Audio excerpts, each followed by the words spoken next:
Hi everyone, my name is Taylor Hart and I'm from the partnership team here at New Oasis. Today we're going to be talking about the Fall 2017 in-service presentation. And for those of you that don't know, the in-service presentation is a 1-hour workshop that we do with our partner schools to kind of talk about culture and how it affects students in the classroom. The presentation is sort of in two parts. The first part will talk about culture in China versus culture in the United States and kind of how we see that in the classroom. The second part is really great tips for teachers when they're starting to work with international students to kind of help them support the students. Even though this information is really focused on teachers, it's all great information for anyone from TPI or New Oasis or Silicon Valley or NESC to know when they're talking with schools or host families, because it's great knowledge about culture and how kind of Eastern and Western culture can sometimes be different and sometimes create miscommunications or misunderstandings. And the presentation should take about an hour, but it's all awesome information. And I encourage you to kind of think about your students and the situations they're in while we're talking about it, because I think a lot of this information could be really helpful. So before we get started, I think it's really important to think about some of the issues that you guys have seen. When we do this with teachers, I always ask them, what are the kind of problems that you're having with your international students? These are the most common ones that New Oasis sees. The first is language and communication barriers. So that's the most obvious. Students are speaking a second language, and that can be really challenging. For new students, we see a very wide spectrum of English language abilities. Some are very competent and very strong, and some are really just getting to know the language and really just have the basics. Even students at the top of that spectrum can really struggle when they first come to the US because they're speaking English all the time. And even a fluent speaker may not have the vocabulary quite strongly enough for them to be able to express exactly how they feel. The next is writing skills and structure. So when students come to the US, we tend to focus a lot on grammar because that's where you see the most mistakes. But the other thing that's really important to focus on is writing structure. And we'll talk a little bit more about this later on in the presentation. Next are academic struggles in history, English, and religion. Those three subjects are all very language heavy, but they're also very context heavy. An American student has been learning about those topics little by little over a long period of time. But especially things like US history or religion, our students from China don't have any kind of background on those, so they're coming from behind already. Honor Code and academic integrity. So the Honor Code is a new concept for a lot of our students, and we'll talk a little bit more about that later as well. Lack of engagement. So students from China are often very focused on academics. They spend a lot of their school day focused on studying and learning what they need to pass a test. They don't do quite as many extracurricular activities, and the classroom setting is not as participatory as an American classroom. So we really have to help students when they come to the US learn to sort of juggle all those things and participate both in the classroom and outside of the classroom. Making friends, that's always a challenge at the very beginning. And international student segregation. This is something that I probably get the most questions about whenever I go to visit schools. What happens is a lot of times Chinese students will separate themselves from the rest of the community. When we talk about international student segregation with schools, it's important to emphasize that you want to have schools positively reinforce students integrating into the community. So doing things like banning Chinese in the lunchroom is not a great idea, but things like maybe a student mentor group can be really helpful, or things like Mix It Up Day where students draw numbers to sit at tables during lunch and help them meet new friends. Those can be great activities to help international students kind of integrate more with the domestic students. Time management. Again, our students aren't used to having to do so many different activities. They're mostly used to sort of studying throughout the day and doing extra classes in the evening. So when they come to the US and all of a sudden they're done at 3 o'clock and they have more time on their hands, they feel like they can go out and do fun things when in reality they probably need to be doing homework or volunteering or joining a club or having dinner with their host family. So we really have to help them with that time management. And lastly, host family issues. And I know that you guys know better than anyone, host family issues can be a huge problem and a huge point of stress for students. And so We want schools to be aware that that's extra pressure that may be affecting the student in the classroom. So where to begin? As a disclaimer, you cannot sum up Western and Eastern culture in Aristotle and Confucius. But for the purposes of this presentation, they serve as pretty good icons to talk about when we talk about the differences in Eastern and Western culture. On the left, we have Aristotle.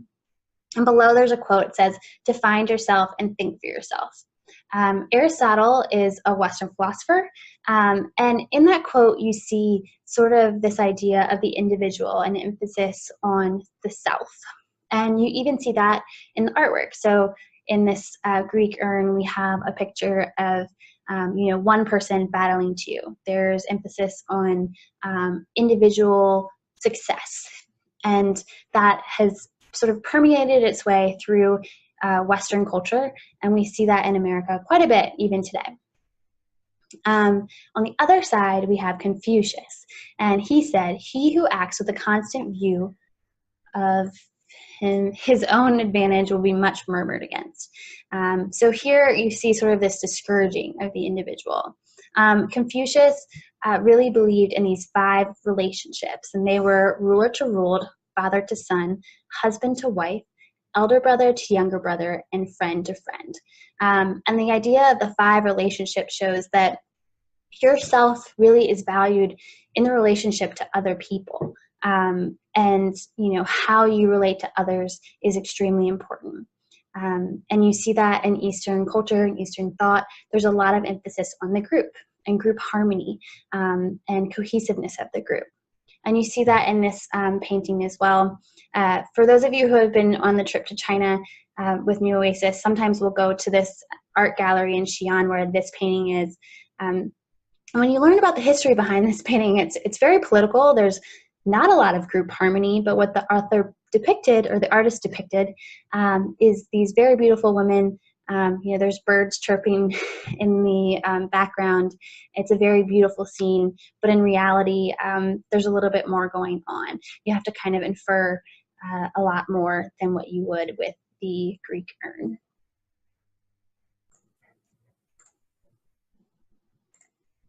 Okay, so these are sort of the cultural characteristics that we're going to talk about today. The first is low context versus high context. And the easiest way to remember low context is that it's the rules over the relationship. So rules or low context cultures are very explicit. The rules are the rules. There's not a lot of flexibility. It's task-oriented, it's logical and linear, and information is often communicated through language. If I want you to do something, I'll tell you to do it. On the opposite side, we have high context culture. High context cultures are where the relationship is more important to the rules. High context cultures tend to be implicit and intuitive. Rules need to be learned. And the rules are communicated a lot of times through things that are unseen. The ability to infer is really important in a high context culture. Next, we have individualist versus collectivist. So individualistic cultures tend to put a lot of emphasis on the self and one person and their choices and their identity. Each person acts on their own. Whereas collectivist, there's more of a group mentality. Groups work together, groups make decisions together, and the group is more important than one individual. Next, we have universalist versus particularist, and this has to do with views of integrity, and we'll talk a little bit more about this in a moment. Linear communication tends to be direct and in a straight line. So if I need something, I'll ask for it, and my listener doesn't really have to infer any information. While circular communication the speaker tends to be a little bit more roundabout, and the listener, there's more responsibility on the listener to understand what they're asking for. Lastly, we have deductive arguments versus inductive arguments, and this has to do with how we structure writing especially. And I'll talk about it in a little bit more detail later on. But I put the bell curve at the bottom because it's really important as we're working with students to understand that while these cultural characteristics tend to be the norm or the average for students from specific cultures. It doesn't mean that every student falls within those lines, and we want to make sure that we're not kind of stereotyping kids or boxing them into one particular behavior, because a lot of our kids act very differently than what these sort of cultural ideas imply. Okay, cultural perspectives start really early, and this is probably my favorite slide in the presentation because I think it really shows how we train our kids to be a part of our culture at a very young age. So on the left, we have a page from an American primer book, Dick, Jane, and Sally. I don't know if anyone remembers reading those as kids, but the quote says, Sally said, "I see it. I see the big yellow bus. I want to go away in it. I want to go away, away." And what's important here is that you see a very clear pattern in just 4 sentences. Every single sentence starts with the word I. And if I'm a mom and I'm reading this to my child and I turn to her to engage her in the reading, what do I say? I say, what do you see? And my son or daughter would say, I see a big yellow bus. So we're already training our kids to be self-centered, not self-centered, but to be I-centered and individualistic and think about them and themselves and their opinions, what they see, what they want, things like that. On the other side, we have an Asian primer, and it says, Big brother takes care of little sister, big brother loves little sister loves big brother. And if I'm a mom engaging my child in this reading, I would probably ask, how do you feel about your big brother? And the student would say, I love my big brother. Okay, so we go back to those Confucian relationships, brother to brother, brother to sister. We're already sort of training students to kind of think about how they relate to others. And then this slide here is just a ranking of individualistic versus collectivist cultures. And as you can see, the United States is #1 in the world. It's pretty undisputed about being individualistic. So we put a lot of emphasis on people being responsible for themselves and sort of, making decisions for themselves. A lot of American culture is focused on the individual, things like voting, one person, one vote. That's all comes from an individualistic perspective. And then towards the bottom, on the second column, we have China, definitely more towards the collectivist side. Generally, a lot of South American and Asian countries tend to be more collectivist, whereas a lot of European countries tend to be more individualistic. But there are some exceptions. For example, Japan and Argentina both seem to be pretty individualistic cultures all the way over here. Okay, so this next slide is sort of a what would you do situation. You're riding in a car driven by a close friend. He hits a pedestrian. You know he was going at least 35 miles per hour when the maximum speed was 20. There are no witnesses. His lawyer says if you testify under oath that he was only driving 20 miles per hour, you may save him from serious consequences. Would you testify under oath or not? Yes or no? So everyone take a second and think about that. Okay, so this idea is actually very cultural. I know for me personally, I went to a high school with a very strict honor code. I 100% would not lie under oath under any circumstances. That is something that is one of my personal values. But it's not just my personal value, it tends to be one that has to do with my culture. It's a universalist value. And the United States tends to be a very universalist culture. Universalists feel the obligation to adhere to standards universally agreed to by a culture. So back to that high context, low context, where low context culture and the rules of society are more important than our relationships with others. So a universalist would say, if I don't tell the truth, I can't be trusted. On the other side of the spectrum, we have particularists, and they feel an obligation to the relationships. So going back to Confucius and his 5 relationships and how important those relationships are. A particularist would say, I can't be trusted if I don't even help my friend. And I think even though I'm definitely strongly in the universalist camp, and some of you might be strongly universalist or maybe strongly particularist, I think when you look at these quotes, you can kind of really understand both sides. Over on the right, we have the rankings of universalists versus collectivists. And you see the United States almost at the top, and then China is just below the 50% mark. Why is it important to know this? It's important because this really affects how students understand the honor code. Before students arrive, we tell them that they can get in a lot of trouble if they cheat, that in the United States, the honor code is taken very seriously. But what we don't always do is talk about the cultural context behind it. Even though a student knows that that breaking the honor code is against the rules, if they're still valuing the relationship over the rules, they're still going to do it. So it's really important to help students understand this perspective, help them understand universalist versus particularist mentalities, and why the honor code is taken so seriously in the United States. So it's always important to keep emphasizing this, make sure to go through the honor code.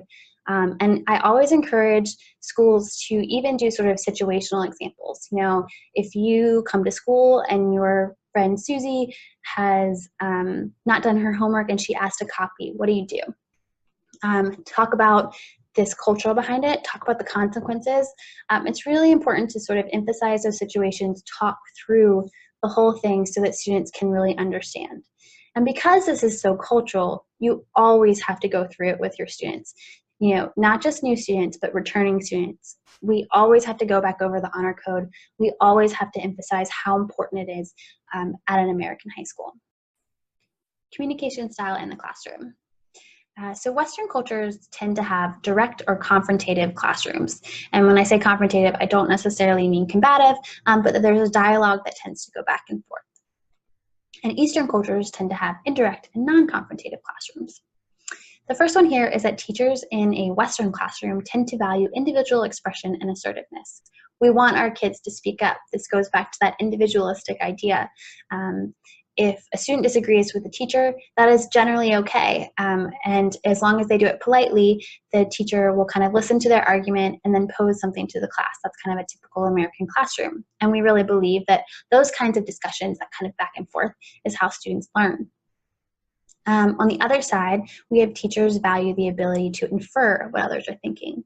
Going back to that high context, we want students to kind of be able to understand what's going on without things being explicitly stated. And you see that a lot in Eastern classrooms.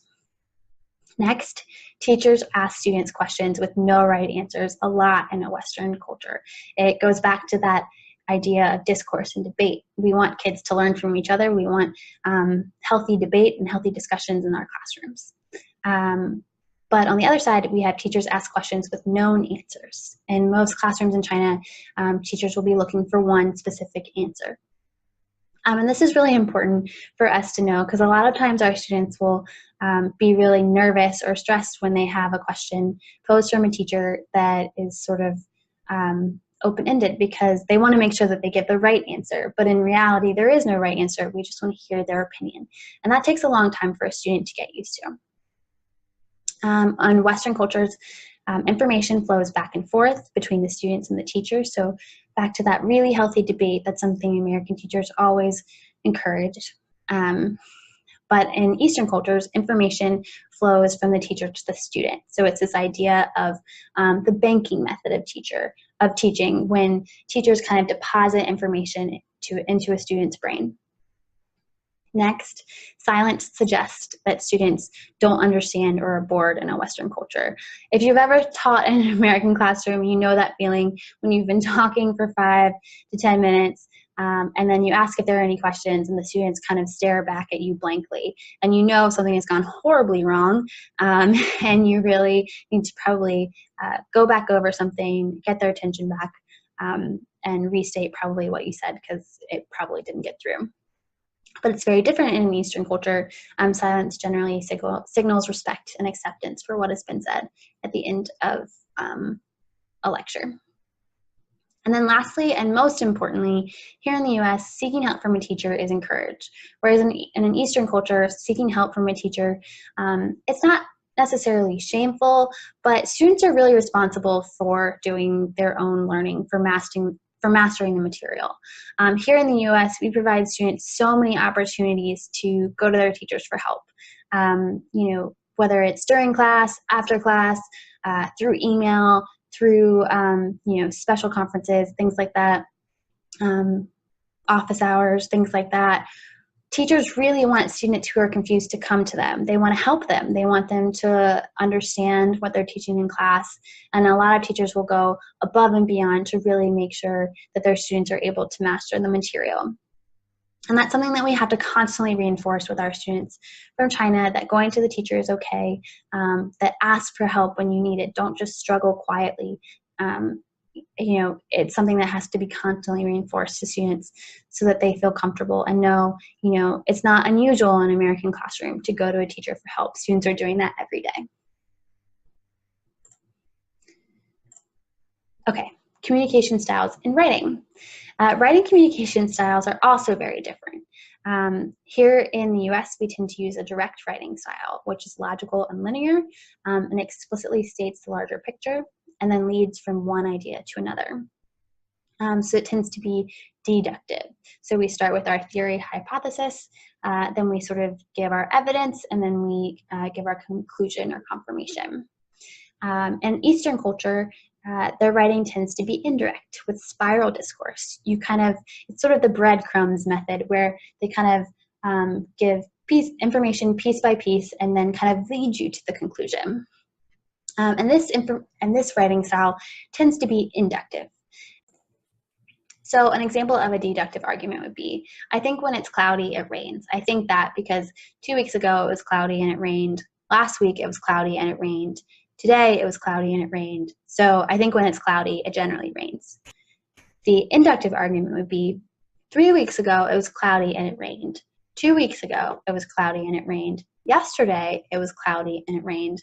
I think when it's cloudy, it probably is going to rain.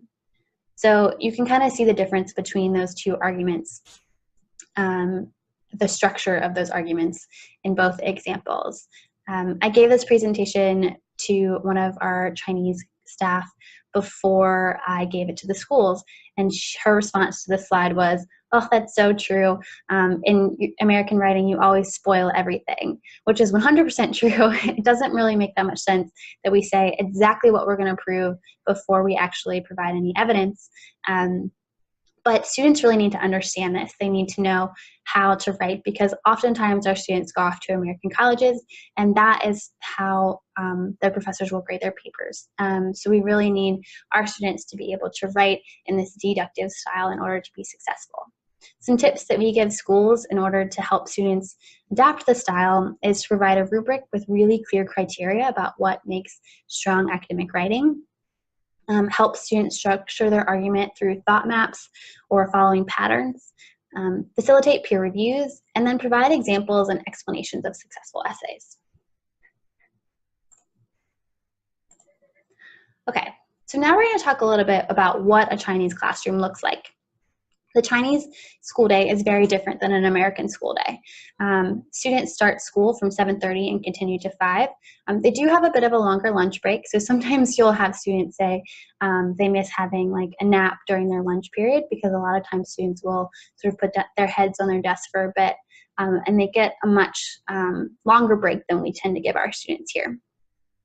And then they often take optional night classes.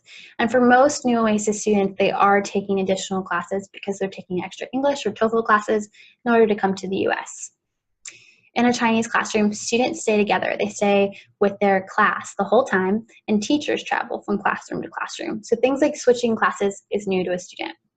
They also really build a strong bond with their classmates because they're together all day. And they take all of the same classes. They don't have the options to kind of take electives like we give American students. There tend to be fewer extracurricular activities and more emphasis on study time. So a lot of times, if you've ever seen a New Oasis interview, you'll hear them ask, "Oh, what kind of sports do you like to do?" And a student will say, "I love to play soccer." And then once you ask them about it, it turns out that they quit soccer in middle school. That's a very common thing in China. A lot of times when students transition to high school, they put a lot more emphasis on academics. Other educational differences is middle school goes from 7th to 9th grade. Also, middle school and high school generally are optional for Chinese students, even though majority of students do take them. Only elementary school is mandatory. Larger class sizes, there's generally 50 to 60 students in the Chinese classroom. And that is something that, as we talk about classroom differences in the United States and China, a lot of it is cultural, but a lot of it is also logistical. If you've ever taught before, 50 to 60 students is really difficult. It's difficult to make sure everyone is engaged, everyone's listening, everyone's participating, and that's why the classrooms tend to be more teacher-centered and lecture-based. Integrated math and integrated science curriculum. So math, they don't separate it out from like Algebra 1, Geometry, Algebra 2. They sort of do a little bit of algebra, a little bit of geometry, a little bit of trig each year. And it's actually a very effective curriculum for math education, but it does make it a little difficult when they come to the US to find the right place for them to go as far as math courses go. And the science curriculum is the same. They'll take a little bit of bio, a little bit of chemistry, a little bit of physics each year as they progress through their high school experience. And then lastly is a strong emphasis on testing. For those of you that don't know anything about the Gaokao, I encourage anyone to just Google it and look at all of the photos of the students studying for the Gaokao or just the environment that surrounds the Gaokao. It's an extremely high pressure test. Here in the US, to get into college, we have our SAT scores, our transcripts, our teacher recommendations, our extracurricular activities, our leadership and awards and things like that. All of that is packaged in our college application and is considered by a university. But in China, the Gaokao is really the sole indicator to where you'll go to college, and that brings a lot of pressure for students. That being said, Chinese schools have to train themselves their students to deal with that pressure. So high schools tend to be very test-centered throughout their time. So there's little weight put on homework and classwork. There's a lot of emphasis on recitation because a lot of times the questions in the Gaokao are looking for very specific answers. So they really train their kids to give specific responses. And the other thing that's really important to emphasize with the fact that there's little weight on homework and classwork, students do tend to sort of undervalue classwork and homework. A lot of times they think it's not worth anything, when in reality, homework is a huge part of the student's grade. So we want to make sure that students understand the role that homework and classwork and participation play in their overall final grade for each class. So what's new for a Chinese student in an American classroom? Like I mentioned earlier, changing classes is generally new. The halls can be kind of hectic and a little bit overwhelming for a Chinese student, especially in the first couple of days. Lockers are new. We've heard from students that sometimes fire drills are new to them, so it's always great to give them a heads up at least before the first fire drill. Calculators. Our academic team always recommends before a student takes a placement test to kind of take a minute and teach them how to use a calculator, because we don't want them to be tripped up by the calculator and have that affect the results of a placement test. Cursive writing. A lot of teachers still use cursive writing, and it can be really difficult for a Chinese student to read. So it's always helpful when you're working with Chinese students to use regular script. The Pledge of Allegiance and prayer or religious traditions. Both of these topics, it's really important for a student to understand even though they don't need to participate. Students have to be respectful during prayer or the Pledge of Allegiance. During the pledge, they need to stand quietly with their hands by their side. During prayer, they need to sit quietly and be respectful. We want them to know kind of why we do stand and say the pledge every day. What does it mean to an American? But they don't have to participate. Graded homework and participation. Again, because the classrooms in China tend to be very test-centered, it's important to emphasize those two and what kind of effect they can have on a student's grade. And then lastly, time management. A lot of times, they're not as used to having to juggle all the extracurricular activities as well as the academics, as well as time with their host family. So it's really important to kind of help them understand that when they arrive. Culture shock. Culture shock is the the disorientation that comes from being cut off from the cultural cues and known patterns you are familiar with.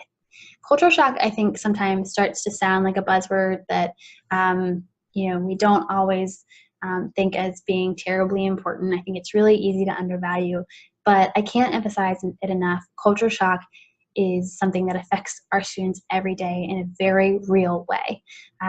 So while a student isn't going to say, oh, I have culture shock, but a lot of times it'll express itself in some of these symptoms: anxiety, homesickness, confusion, and self-doubt. These are some really, really serious mental health issues that can grow into something big if they're not addressed early. So if you have any students that are expressing signs of culture shock, it's really important to help them through it as early as possible. And if things get serious, you absolutely want to talk to New Oasis and make sure the student gets the help they need. Everyday challenges in the United States. So these are some of the sort of bigger picture challenges that we have to be ready to help support students in. The first is the student-teacher relationship. As I've kind of alluded to, a student-teacher relationship is very different in China than it is in the United States. And we really have to work hard to help our students understand how to build healthy relationships with their teachers. We want them to go to their teachers for help. We want them to participate in class. We want them to feel comfortable in an American classroom. And so that generally starts with building healthy relationships with your teachers. So always encouraging students to go talk to their teachers if they have concerns, if they want to share their interest. All of that is important to developing a good relationship with their teacher. Expectations for independent thought. As I alluded in the primer slide, we start training our kids to think independently at a very young age. We want them to express their opinions. That's expected of them, but that's something that's built over a long period of time. And oftentimes our students from China are kind of coming in behind for that. We need to give them time to adjust, and we need to provide examples of what is good independent thought. What is appropriate to speak up and say out loud, and what is not appropriate to say or speak out loud, things like that. The value placed on leadership, creativity, and athletics, community service, and well-roundedness. A lot of times the students in China are very focused on academic success. There's so much emphasis put on doing well in the Gaokao and going off to a great college. That's really important to not just the student, but the group, the family, and that can bring a lot of pressure to a student. Here in the US, we kind of throw them off their game and ask them to play a sport, volunteer, take an art class, challenge themselves, do something different, become well-rounded. And that can be a lot of pressure on a student. It's difficult, and it's hard to juggle, the value of getting straight A's versus the importance of being on a team. So that can provide a lot of stress. Next is just general school routine, things like getting around the school, finding the bathroom, lockers, things like that, especially for a new student, can be a big challenge. School rules. It's really important to make sure that students understand the school rules at the beginning of the school year. We always encourage schools to sit down with the international students, especially to go through the rules, because a lot of times those are implied in an American school for an American student, but a Chinese student may not completely understand. So providing them a safe space to go through the school rules and having them ask questions, really making sure that they understand the rules of the school before the school year starts is really important. And extracurricular activities. Again, it can be overwhelming for a student to manage their time and as well as their academics on top of extracurricular activities. So sometimes we need to provide some structure around that as well. On the social side, we have loss of majority status. Any of you who have ever been to a place where all of a sudden you went from being in the majority to in the minority, it can be really shocking and very stressful, especially when you're in a place where you can't really hide. I actually taught in Thailand for a bit, and it's really uncomfortable when you're living in a situation where everywhere you go, people are staring at you. If you go with friends and you're talking your own native language, people are staring at you. If you're, shopping in an American environment, you stand out. You don't really blend in at all, and that can be frustrating. Stress of being misrepresented. Even students with the best English, they're always aware that they could say something that they don't mean, or they could be misunderstood, and that is something that students can often be very nervous about, and sometimes it'll stop them from speaking up at all because they don't want to say something wrong. Adapting new family dynamics, things like chores are often really new to our students because Chinese families tend to put a lot more emphasis on schoolwork. Expected level of involvement in a host family. So how much should they do that the family does? You know, should they go to dinner every night? Should they go on vacation with them? A lot of times students are reading into those situations, and that can provide extra pressure. Independence. A lot of kids in China are very independent, especially because the public transportation is so good. If a student wants to go to the mall, they'll just hop on the bus and go to the mall. Whereas here in the US, because they can't drive and the public transportation generally isn't as good, they have to ask their host family, and then if their host family says no, they can't go. And that can be really frustrating for a student. And then food. I'm sure all of you know how much Chinese students love Chinese food. It's really important to them. Food is something that's so important to your culture and feeling comfortable. And so a lot of times students really just, they want something comforting from home, and food is a great option for that. So giving students opportunities to go to a Chinese grocery store can be really helpful. And then lastly, we have social routine. Making friends in a foreign country is really hard because of language, but it's also hard because think about all the things that American teenagers talk about that a Chinese teenager wouldn't be able to talk about. Things like what to wear and music and movies and television. A lot of that is very different in China. So our students aren't necessarily armed with the material to really connect with an American student. So that can take some time to adjust and really get to know people. Helping students succeed in the classroom. So here we're going to talk about just some quick tips to really help students be successful at an American school. The first is allowing and defining an adjustment period. When students first transition to the United States, it takes some time. It's really challenging. They're going to make mistakes. There are going to be missteps or misunderstandings. And that's okay. And we want students to feel comfortable with that. But there also is a point where students have been here long enough and we need to stop making exceptions for them. So it's really important to be clear about that with students and make sure they understand that there's a lot of leniency in the beginning.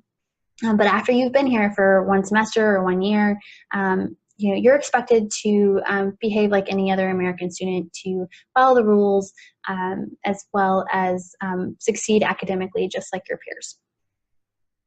Clarify expectations.